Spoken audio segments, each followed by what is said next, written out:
하나님이 원하시는 예배라는 제목으로 같이 말씀을 나누기를 원합니다.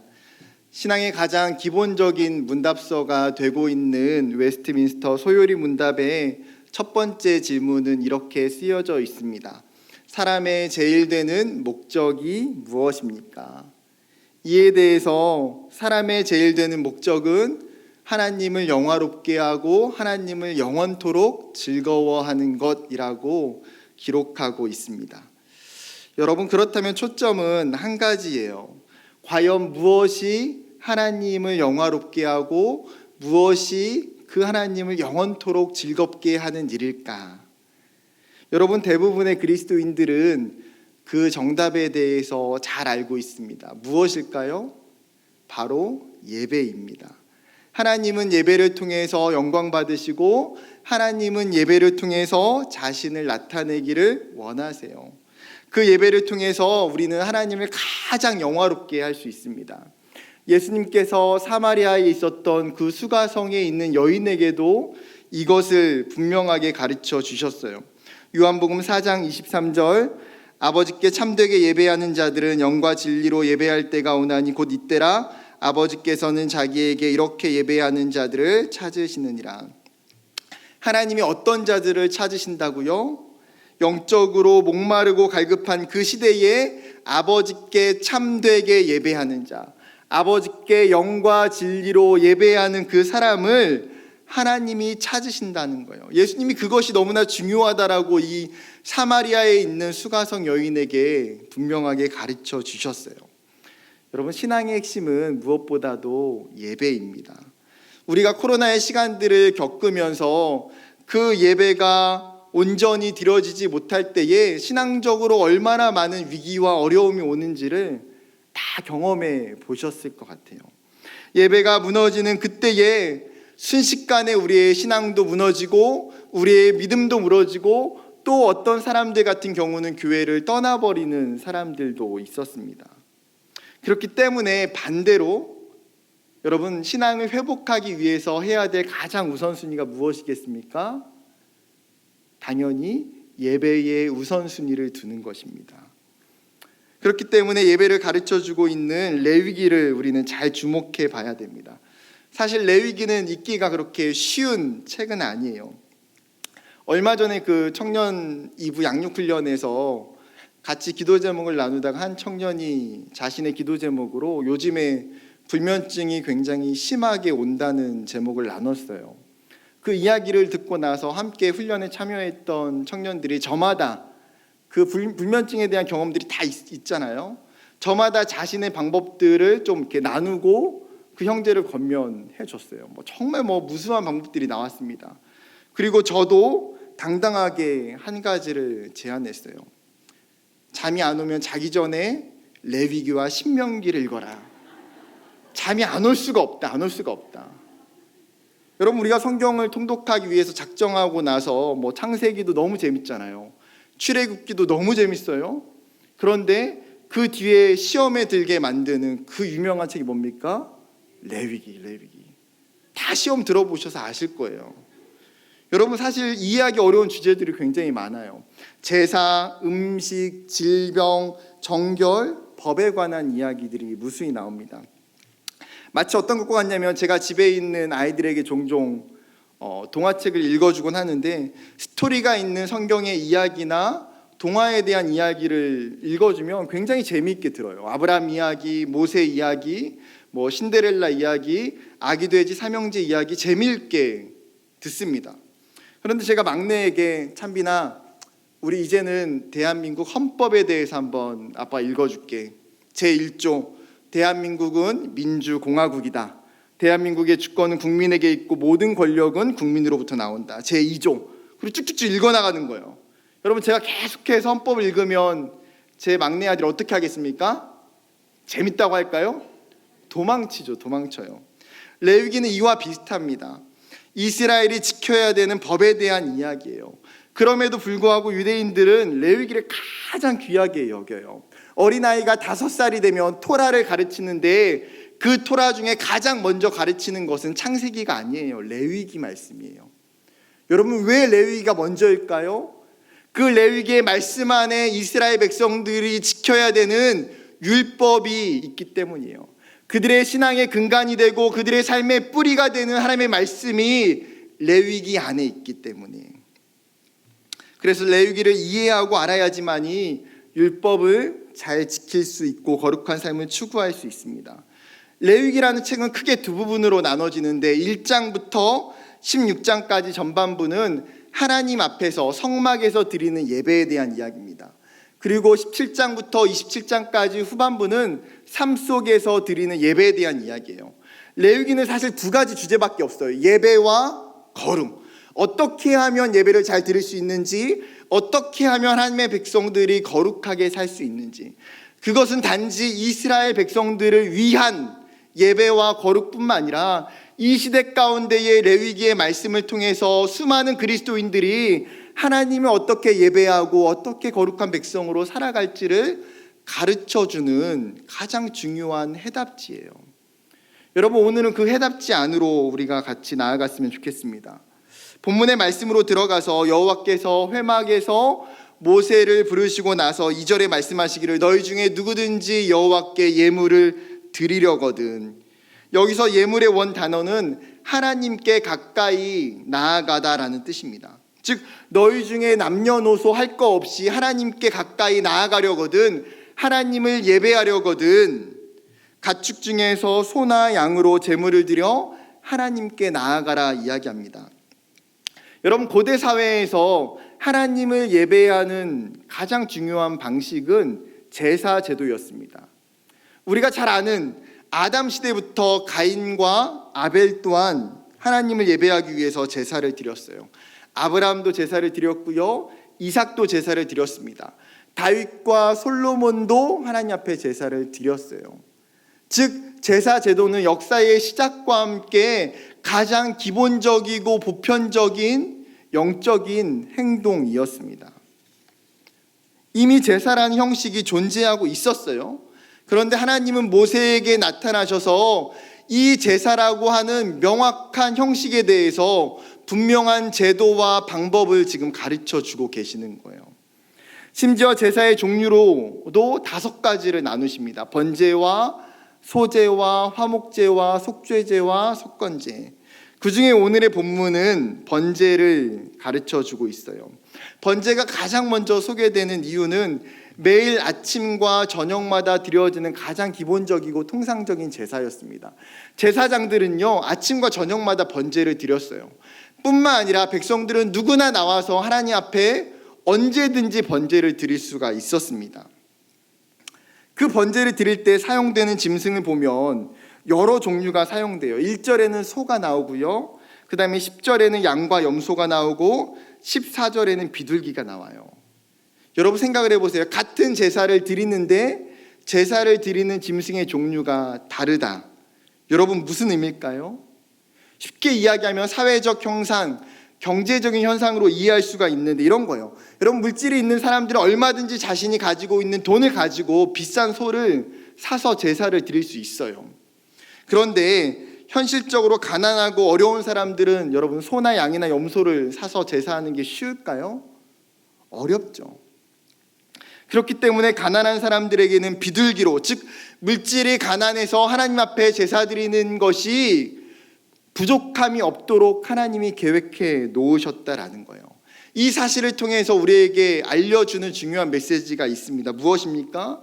예배는 부한 자나 가난한 자나 누구나 가능하고 누구나 동일하다는 거예요. 여러분, 이 사실이 얼마나 감사하고 기쁜지요. 예배는 누구나 차별이 없는 평등함이 있어요. 하나님은 우리의 어떤 외적인 조건이나 우리가 가지고 있는 달란트와 은사를 가지고 우리의 예배를 평가하지 않으신다는 거예요. 어쩌면 지금 우리가 드리고 있는 이 금요 예배나 주일날 드려지고 있는 그 주일 예배나 어쩌면 그 주일학교 아이들, 영아부, 유아부, 유치부 아이들이 드리고 있는 그 예배나 하나님 보실 때에는 동일한 예배라는 거예요. 오랜 시간 동안 교회의 모태신앙으로부터 나와서 믿음이 좋은 사람이 드리는 그 예배나 지난주에 목장 초대의 초대를 받아서 정말 이제 막 예배를 드리는 그 사람의 예배나 신앙이 좋은 사람이나 신앙이 연약한 사람이나 하나님은 동일하게 그 예배를 받으신다라는 사실이에요. 그렇다면 이 번제의 목적이 무엇일까요?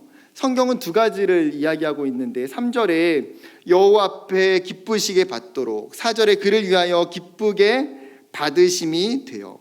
즉 1차적으로 하나님은 번제를 통해서 번제자를 하나님께서 받으신다라는 거예요. 번제는 하나님과 관계를 맺기 위한 가장 기본적인 목적이 있어요. 하나님이 이 번제를 통해서 우리를 만나기를 원하신다는 거죠. 하나님과 우리와의 사이에서 이 번제가 하나님과 우리를 이어주는 평화의 다리가 되어진다라는 것입니다. 이를 토대로 예배를 정의한다면 예배는 무엇입니까? 예배는 죄인인 인간이 거룩한 하나님 앞에 나아가서 하나님과 교제하고 하나님과 관계를 맺는 것. 사람을 보러 나온 것도 아니고요, 우리가 무엇을 섬기기 위한 것도 아니에요.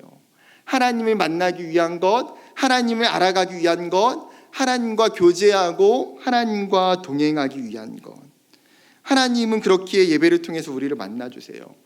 여러분, 오늘 이 밤에, 이 늦은 저녁에 피곤한 몸을 이끌고 이 예배의 자리, 이 기도의 자리에 나온 것도 이 이유 때문 아닙니까? 내가 하나님을 만나기 위해서. 번제의 두 번째 목적은 4절에 보게 되면 그를 위하여 속죄가 될 것이라. 즉 번제를 통해서 자신의 죄를 하나님 앞에서 속죄함 받을 수 있다는 거예요. 번제를 통해서 드려지는 제물은 일종의 속전 제물이 됩니다. 속전은 무엇입니까? 죄로 인해서 처벌받아야 하는 그 죄인을 석방시키기 위해서 지불하는 돈이 속전이에요. 그런데 이 속전은 단순히 돈을 낸다고 해서 지불되는 것이 아니라 사람의 죄를 대신하기 위해서는 돈이 아니라 뭐가 필요합니까? 생명이 있는, 피를 쏟을 수 있는 동물을 드려야 된다는 거예요. 이것이 중요한 원리예요. 생명의 피를 통해서 우리의 죄가 사함을 받는 것. 하나님은 동물의 생명을 대신 받음으로 말미암아 우리의 죄를 용서하시고 우리가 죄에 거하는 것이 아니라 하나님 안에 살아가기를 간절히 원하신다라는 거예요. 여러분, 그렇기 때문에 우리가 범죄할 때마다 오히려 하나님을 두려워하고 하나님을 피하는 것이 능사가 아니에요. 오히려 신앙이 좋은 사람은 어떻게 반응할까요? 구약으로 본다면 하나님 앞에 더 나아가 제사를 드리고 또 제사를 드려요. 우리로 이야기한다면 그 사람은 끊임없이 하나님 앞에 나아가 예배하고 또 예배해요. 왜요? 그 예배를 통해서 하나님이 나를 용서하신다는 것을 알기 때문에, 그 하나님의 의로움이 나의 죄를 도말하고 나의 죄를 씻어주고 하나님의 그 용서와 회복을 경험할 수 있기 때문에. 여러분, 그렇기 때문에 제사는 없어서는 안 되는, 대체 불가능한 영적인 일이라는 사실이에요. 예배가 없다는 것은 무엇입니까? 하나님과 우리가 영원히 단절되어 있고 우리의 죄가 하나님 앞에서 심판받을 수밖에 없고 영원한 죽음에 이르게 된다는 거예요. 그렇기 때문에 제사가, 이 예배가 얼마나 중요한 신앙적 행위였을까요? 그렇다면 한 가지 생각해 볼 것이 있습니다.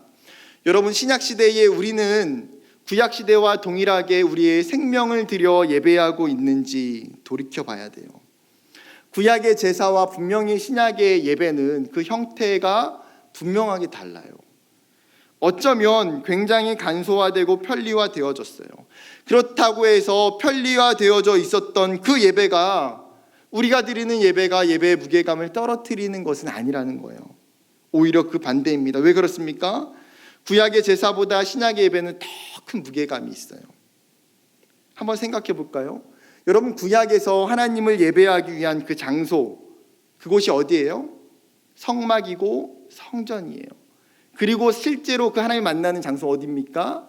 그 성전 안에 있는 지성소예요. 그 지성소에는 대제사장만 1년에 단 한 번 대속죄일에 들어가요. 그것도 자신을 정결하고 거룩하게 한 상태에서만 들어가는 것이 가능해요. 대제사장이 지성소 안에 들어갈 때 어떻게 들어갑니까? 그냥 들어가는 것이 아니라 그 사람의 발목에 방울을 달고 긴 줄을 매달아서 들어가요. 그리고 수많은 사람들은 그 지성소 바깥에서 방울 소리가 나는지를 귀 기울여 들어요. 만약에 대제사장이 거룩하지 못해서 지성소에 들어가 죽게 되면 줄을 잡아 끌어당기기 위해서. 그만큼 하나님 앞에 나아가는 것은 거룩성과 온전함이 전제되어야 했던 거예요. 그런데 신약의 교회, 신약의 이 예배는 어떻습니까? 우리는 예수 그리스도를 통해서 누구나 하나님 앞에 나아갈 수 있어요. 구약으로 비유하자면 우리는 누구나 지금 지성소 안에 마음껏 들어갈 수 있어요. 왜요? 예수님께서 우리의 죄를 위해서 십자가에 달려 죽으심으로 말미암아 그 성전의 휘장이 찢어졌어요. 하나님과 우리 사이에 막혔던 허물과 담이 무너져 버렸어요. 하나님과 평화의 다리가 이어짐으로 말미암아 우리는 누구나 하나님 앞에 직접적 제사가 예배가 가능하게 되어졌어요. 저와 여러분이 드리는 예배는 그 지성소 안에서 드리는 예배예요. 제가 알고 있는 지방의 한 교회는 그 교회당 건물 앞에다가 성막 문을 만들어 놨어요. 사실 사방이 뚫려 있거든요. 사방이 뚫려 있기 때문에 옆에서 뒤에서 교회당 건물로 그냥 들어갈 수 있어요. 그런데 참 신기하게 주일날 예배를 드리는 성도들의 모습이 한결같이 똑같아요. 모두 다 돌아서 그 성막문을 통과해서 예배당 안으로 들어가요. 여러분, 성도들의 그 마음과 생각 속에는 무엇이 있기 때문일까요?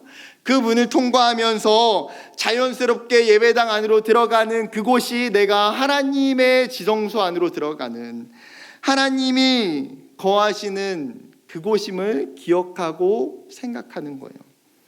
여러분, 우리 교회가 예배당 앞에 성막문을 설치할 수 없지만, 여러분, 우리는 눈에 보이지 않는 성막문을 통과하고 번제단을 지나고 그 성전의 휘장을 지나서 하나님의 지성소 안에 들어와 있다라는 사실이에요. 하나님의 언약궤가 있었던, 하나님의 임재가 있는 그 장소가 여러분 이곳임을 기억했으면 좋겠습니다.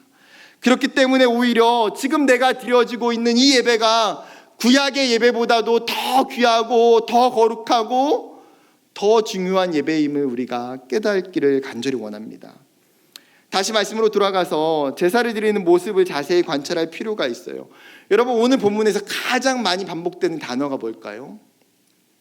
그는이라고 하는 인칭 대명사예요. 그는. 그렇다면 여기서 말하는 그가 누구일까요? 제사장입니까? 아니요. 오늘 성경에 제사장은 분명하게 제사장이라고 기록하고 있어요. 5절에도 7절에도 8절에도 9절에도 제사장이라고 말합니다. 그렇기 때문에 여기서 말하고 있는 그는 제사장이 아니라 제사를 드리러 나온 대상자예요. 그런데 그 예배자가 어떻게 하고 있습니까? 뭐 하고 있습니까? 4절에 그는 번제물의 머리에 안수할지니, 지금 제사장이 번제물을 잡으면서 제사장이 안수하는 것이 아니라 누가 안수하고 있어요? 그 제물을 가지고 온 이 예배자가 직접 안수하여 기도하고 있어요. 그런데 성경에 안수하다라는 이 단어는 단순히 손을 쭉 뻗어서 기도하는 것이 아니라 내가 가지고 있는 그 짐승을 끌어안고 짐승에 기대어 기도하는 것이 안수하다라는 단어예요. 즉, 내가 지은 죄가 이 생명을 통해서 용서함 받기 때문에 이 예배자의 안수 기도는 상징적으로 자신의 죄가 이 짐승에게 전가되는 것을 의미하고 있어요. 뿐만 아니라 내 생명을 하나님 앞에 온전히 드리겠다라는 결단이 내포되어 있는 거예요. 그리고 나서 이 예배자는 어떻게 합니까? 안수 기도한 후에 5절에 여호와 앞에서 그 수송아지를 잡을 것이요, 칼을 가져다가 이 수송아지를 죽여요. 그 뒤에 6절에는 더 구체적으로 번제물의 가죽을 벗기고 각을 뜹니다. 여러분, 상상이 되시나요? 내가 가져온 짐승을 내가 기도하고 내가 죽여서 내가 각을 떠고 있어요. 예를 들어 보면 우리 권사님들, 집사님들 기본적으로 요리 경력이 몇 년 되시나요? 한 20-30년 되십니까? 긴 분들은 40년, 50년 되시잖아요. 남편이 이렇게 저녁에 들어오면서 생선이 먹고 싶다고 고등어랑 갈치를 이렇게 가져왔어요. 여보, 이거 좀 찜 좀 해줘요. 구이 좀 해줘요. 그러면 어떻습니까? 눈 감고도 하시죠. 그냥 따따따따따따따 비늘 벗겨내고 목 딱 따고 금방 하세요. 여러분, 여보, 닭도리탕이 먹고 싶어서 내가 닭 하나 사왔네. 어떻게 하십니까? 닭도 그냥 사정없이 막 자르고 그냥 금방 해요. 그런데 어느 날 남편이 여보, 내가 좀 소를 먹고 싶어서 시장에서 소 한 마리 사왔어. 소 좀 잡아줘. 오늘 소고기 좀 먹읍시다. 여러분, 그런 남편을 위해서 소를 가볍게 잡아주실 수 있나요? 제가 볼 땐 이 중에 잡을 분도 있어요. 충분히 있어. 그냥 소도 그냥 뭐 단숨에 그냥. 여러분, 그런데 400kg, 500kg가 넘는 그 소를 살과 기름을 바르고 뼈와 내장을 다 발라야 돼요. 10분, 20분이면 할 수 있는 일이 아니에요. 한 번 레위기 말씀이 너무 궁금해서 정육점에서 일하시는 분에게 제가 질문한 적이 있어요. 소를 잡는데 시간이 얼마나 걸리는지요. 그분이 이야기하기를 도축장에서 잡아서 껍질을 벗기고 내장을 빼고 씻고 반절로 자르는 게 1시간, 정육점에 들어와서 뼈를 바르고 부위별로 나누는데 1시간. 그러니까 전문가도 소 잡는데 2시간에서 3시간 걸려요. 제가 잡으면 몇 시간 걸릴까요? 아무리 빨라도 3시간, 4시간 이상 걸릴 거예요. 번제가 뭐 정육점처럼 막 세부적인 세고를 하는 건 아니지만 소나 양이나 염소를 잡는 일은 쉬운 일이 아니에요. 그런데 레위기에서 지금 이걸 누가 하고 있습니까?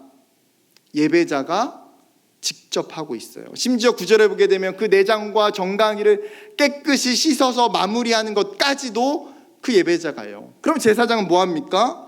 3절에 보게 되면 제사장은 그 예배자가 잡은 짐승의 피를 가지고 회막문 앞에 있는 번제단에 피를 뿌려요. 그리고 7절에 보게 되면 제단 위에 있는 짐승을 태울 수 있도록 나무를 가져다가 번제단 위에 놓고, 8절에 가서는 그 예배자가 각을 뜬 후에 짐승을 올려놓으면 불을 붙여서 태우는 게 제사장의 역할이에요. 제사에서 예배자와 제사장의 역할이 분명하게 구분이 되어 있는 것을 보게 돼요. 누구의 역할이 더 많습니까? 예배자의 역할이 더 많아요. 70 아니면 60? 제사장의 역할은 20에서 30%밖에 안 돼요. 제사를 드리는 주체가 누구에게 있습니까? 예배를 드리러 나온 그 대상자에게, 백성에게 있다라는 거예요. 번제를 드리는 그 당사자가 예배의 주체예요. 그런데 이 일이 구약시대에 언젠가 시간이 지나서 전문적인 제사장이나 레위인들에게 이 일들이 위탁이 되어져요. 학자들은 크게 2가지 요인을 이야기하는데, 첫 번째 요인은 성전이 세워지고 이스라엘의 인구가 많아지면서 그것을 개인적으로 할 수 있는 상황이 넘어가면서 위탁이 됐다. 또 한 가지는 제사의 제물을 잡는 것이 피를 처리하는 문제인데, 피는 이스라엘에서 정결을 상징하는 굉장히 중요한 거예요. 함부로 처리할 수 없는 문제예요. 그렇기 때문에 피를 처리하기 위해서는 전문가가 필요했다. 둘 다 설득력이 있는 주장이에요. 그런데 어떤 변화의 요인이 있는 것보다도 더 중요한 것은 무엇입니까? 지금 레위기 1장에 하나님이 이스라엘에게 말하고 있는 그 예배의 원형, 그 예배의 모습을 들여다보는 거예요. 하나님이 말씀하고 계시는 그 예배의 본질과 정신을 기억하는 거예요. 그것이 무엇입니까? 예배자는 사명을 가지고 그 예배자가 직접 예배 가운데 들어가야 되고 그 예배에 참여하는 것이에요. 누가 예배 드려주는 게 아니라는 거죠. 그렇다면 우리의 예배로 화면을 바꿔 생각해 봅시다. 여러분, 이 시대의 예배는 누가 예배자입니까? 한국 교회는 이 시대의 수많은 다른 나라의 교회들은 어떻게 보면 예배자라고 이야기할 때에 목회자나 설교자가 중심일 때가 많아요. 왜요? 설교자가 예배를 인도하고 찬양을 인도하고 설교하고 예배를 집례하기 때문에. 성도들은 어쩌면 예배에 1시간, 2시간의 시간 동안 앉아있다가 돌아가는 경우가 많아요. 그런데 오늘 성경 어떻습니까? 우리에게 그렇게 이야기하지 않는다는 거예요. 예배를 드리러 나온 당신이 예배자다. 그 대상이 예배자다. 제사장은 어떤 사람이에요? 그 사람이 예배를 잘 드릴 수 있도록 돕는 사람이에요. 맑은 생각천교회 주일 예배를 보면 정말 많은 분들이 각자의 자리에서 섬기고 계시는 것을 보게 돼요. 안내와 헌금으로, 찬양팀과 찬양대로, 방송과 영상으로, 주차와 식당 봉사로, 새가족과 주일학교 교사로, 시설과 재정으로, 보이는 것뿐만 아니라 보이지 않는 곳에서 정말 열심히 섬기시는 분들이 많아요. 여러분, 우리가 왜 이런 수고와 섬김을 감당합니까? 이유는 하나죠. 이것이 나의 예배이고 내가 예배자이기 때문에, 내가 하나님 앞에서 더 온전한 예배, 더 거룩한 예배, 더 귀한 예배를 드리고 싶기 때문에. 사랑하는 여러분, 레위기가 우리에게 가장 먼저 강조하는 것이 있어요. 그것은 바로 내가 하나님을 예배하는 예배자라는 이 명확한 사실. 내가 하나님 앞에 예배할 때 나는 관중이 아니라 하나님 앞에 그냥 앉아있다가 돌아가는 사람이 아니라 내가 하나님 앞에 온전한 예배자로 서 있는 거예요. 내가 무엇을 섬기기 때문에 예배자가 아니라 때로는 정말 어떤 섬김이 없이 예배를 그냥 사모함으로 진심으로 예배할 때에도 그것 또한 동일하게 예배라는 사실이에요. 예배에서 가장 중요한 건 누굽니까? 예배자 자신이죠. 우리가 이것을 분명히 마음속에 새기며 예배했으면 좋겠어요. 하나님, 내가 예배자입니다. 하나님, 정말 예배할 때마다 내가 예배자입니다. 하나님, 나의 예배를 받아주세요. 한 걸음 나아가서 본문 속에 있는 예배자가 드리는 제물의 모습을 살펴볼 필요가 있는데, 예배자가 어떤 것으로 번제를 드립니까? 3절과 10절에 보게 되면 그 예물이 소의 번제이면 흠없는 수컷으로 회막문에서 여호와 앞에 기쁘게 받으시도록 드릴지니라. 만일 그 예물이 가축대의 양이나 염소이면 번제이면 흠없는 수컷으로 드릴지니. 설교 초반에 언급했던 것처럼 하나님은 당시에 경제적인 차이가 있음을 알고 다양한 제물을 드리도록 허락하셨어요. 그런데 제물에 있어서 중요한 포인트가 무엇입니까? 무엇을 제물로 드려야 돼요? 흠없는 수컷을 드리라는 거예요. 흠없는 수컷. 당시의 수컷은 암컷보다 돈의 가치가 더 많이 나갔기 때문에, 더 귀한 것이기 때문에 수컷을 드린 거예요. 그것보다 더 중요한 것은 무엇입니까? 흠없는 것을 드려야 한다는 거예요. 가장 최고의 것, 가장 귀한 것을 드려라, 이 말이죠. 제물 중에서 흠 있는 것이나 다친 짐승이나 문제가 있는 짐승을 드려서는 안 된다. 여러분, 제사를 드릴 때 이런 마음이 들 수 있어요. 여러분의 집에 소가 2마리 있다고 생각을 해보세요. 그 중에 한 마리는 살이 포동포동 찌고 일도 너무 잘해요. 너무 힘이 세요. 그런데 다른 하나의 소는 살도 없고요, 몸도 비실비실하고요, 쟁기를 몰다가 다쳐가지고 일도 잘 못해요. 그러면 하나님께 번제를 드려야 되는데 어떤 마음이 들겠습니까?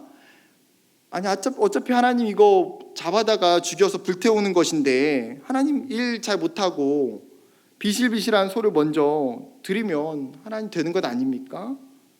저도 인간적이기 때문에 그런 생각이 들 것 같아요. 여러분, 좋은 것 남겨두었다가 계속 사용하면 얼마나 좋아요. 그런데 반대로 좋은 것, 가장 일 잘하는 소는 하나님께 드리고 그 비실비실한 소를 데리고 논에 나가서 일하면 얼마나 속이 터지겠어요. 일하면서도 너는 어찌 논에 또 나왔니? 너가 하나님께 드려졌어야 되는데, 아이고야, 너가 일하는 것보다 내가 그냥 쟁기 몰고 일하는 게 낫겠다. 아이고야, 그런 마음이 들지 않겠어요? 그런데 하나님께 드려지는 번제는요, 이런 거 드릴 수 없다는 거예요. 하나님께 드려지는 것은 최고의 것, 가장 가치 있는 것. 왜요? 그것을 드리는 대상이 하나님이기 때문에, 그것을 받으시는 분이 우리의 거룩하신 하나님이시기 때문이에요. 여러분, 이것이 번제를 드리는, 예배를 드리는 가장 중요한 핵심 사상이에요. 핵심 사상. 내가 하나님을 예배할 때의 그 예배는 가장 귀한 것으로 가장 최선을 다해서 드려져야 된다. 그렇다면 우리의 모습은 어떻습니까? 우리가 하나님을 예배할 때의 최고의 모습으로 최선의 예배를 드리고 있나요? 우리가 예배할 때 하나님, 내가 흠없는 짐승으로 지금 예배하고 있습니까? 구약의 번제를 우리의 예배로 바꾼다면 신약시대는 우리의 삶과 우리의 모습과 우리의 마음이 하나님께 드려지는 번제물이에요. 우리가 번제물. 그렇다면 번제물은 우리의 마음이, 우리의 모습이, 우리의 태도가 흠없는 제물이 되어야 된다라는 거예요. 사랑하는 여러분, 흠없는 번제물과 같이 예배하기 위해서 어떻게 예배해야 될까요? 무엇을 해야 될까요? 여러분, 최선을 다해서 예배하는 방법은요, 굉장히 다양해요. 어떻게 보면 예배 안에서 내가 어떤 섬김의 역할을 감당할 수도 있어요. 예배에 10분, 20분 빨리 와서 기도로 예배를 준비할 수도 있어요. 예배를 준비하면서 정말 말씀을 열심히 설교 노트에 적거나 내 마음에 깊이 새길 수도 있어요. 주일 예배를 준비하면서 토요일 저녁에 정말 일찍 자는 것도 하나의 방법일 수도 있어요. 피곤한 몸을 지치고 예배 자리에 와서도 졸지 않기 위해서 필사적으로 깨어 있는 것도 예배일 수도 있어요. 때로는 주일 예배를 위해서 시간이 힘들고 어려워도 온라인이 아니라 하나님, 내가 정말 그 현장에서 예배하기를 사모하는 것. 목에 칼이 들어와도 주일 성수하겠다는 결단일 수도 있어요. 사랑하는 여러분, 아마 오늘 말씀이 각자에게 주어지는 적용의 모습은 분명 다를 거예요. 그러나 여러분 개인마다 내가 하나님 앞에 흠없는 제물로 예배하기 위해서 나는 무엇을 해야 될까? 나에게 있어서 최선의 예배, 최고의 예배를 드리는 것은 무엇일까? 고민하셔야 돼요. 기도하셔야 돼요. 그리고 결단하면서 하나님, 내가 정말 이렇게 하나님 앞에 최선의 예배 드리기를 원합니다. 그것은 결코 엄청 거창한 일은 아닐 거예요. 그러나 내 안에 있는 아주 작은 그 변화와 그 행동과 그 몸부림이 내가 하나님 앞에서 흠없는 제물과 같이 하나님이 받으시는 온전한 제물로 드려지는 그 예배가 시작되는 줄 믿습니다. 그렇다면 이제 중요한 질문이 마지막 한 가지 남았어요. 이렇게 중요한 번제가 왜 사라졌냐라는 거예요.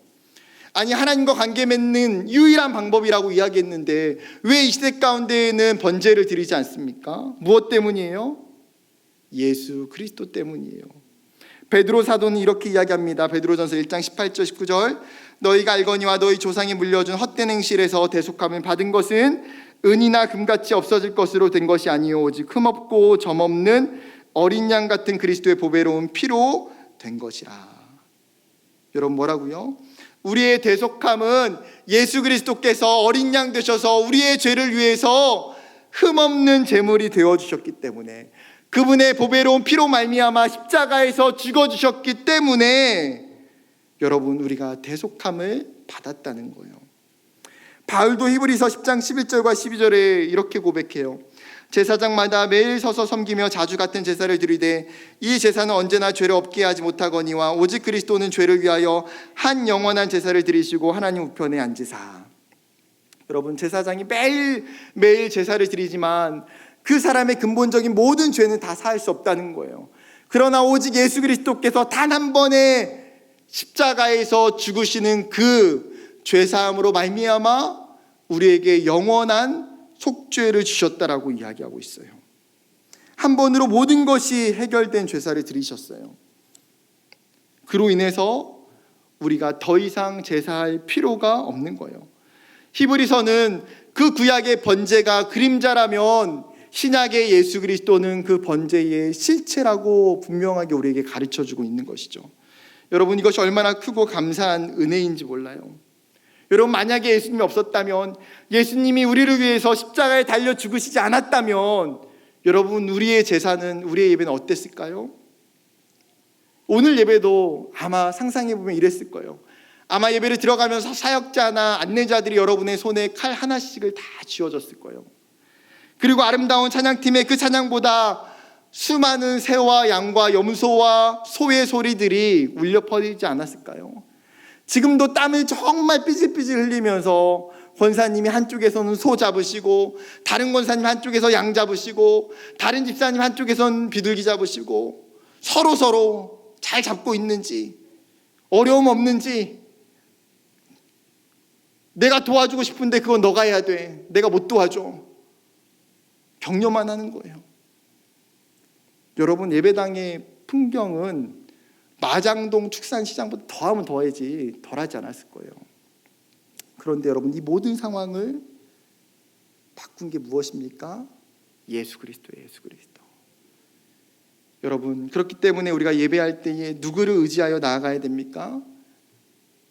예수 그리스도. 나를 위하여 그 십자가 위에서 제물 되어 주셨던 그 예수님의 희생과 십자가의 사랑을 내가 의지하여 나아가는 거예요. 하나님이 우리의 예배를 받으시는 것, 하나님이 우리의 예배 가운데 동행하시는 것은 내가 의롭기 때문에, 내가 깨끗하기 때문이 아니에요. 이미 예수 그리스도께서 나를 사랑하셔서 나를 위해서 십자가에 죽어주셨기 때문에 그 예수님으로 말미암아 그 예배가 이미 완전하게 세팅되어 있다는 거예요. 우리는 뭐만 하면 됩니까? 그 예수님의 이름과 그 능력을 의지하여 예배 가운데 나아가면 돼요. 그렇기 때문에 날마다 예배할 때마다 하나님, 그 예수님이 나와 함께 예배하심을 내가 믿습니다. 그 예수님 때문에 내가 하나님 앞에 예배할 수 있음을 고백합니다. 그 예수님을 기억했으면 좋겠습니다. 말씀을 마무리하려고 합니다. 여러분, 우리가 한 장소에서 100명, 200명 예배드리고 주일에 1000명, 2000명 예배드린다고 해도 예배는요 1대1의 타석이에요. 여러분, 그 누구도 예배는 대타가 없어요. 내가 아무리 예배를 잘 드리고 내가 다른 사람을 위해서 예배를 드려주고 싶어도 그 누구도 대신 예배 못 드려요. 여러분, 자녀들을 위해서 예배 드릴 수 있습니까? 여러분, 내가 청년들을 위해서 제가 예배 드릴 수 있다면 저는 20번 30번이라도 더 예배 드릴 수 있어요. 우리가 마음 같아서는 왜 그렇지 않겠어요? 그러나 중요한 거는 예배는 그 사람만이 할 수 있는 행위예요.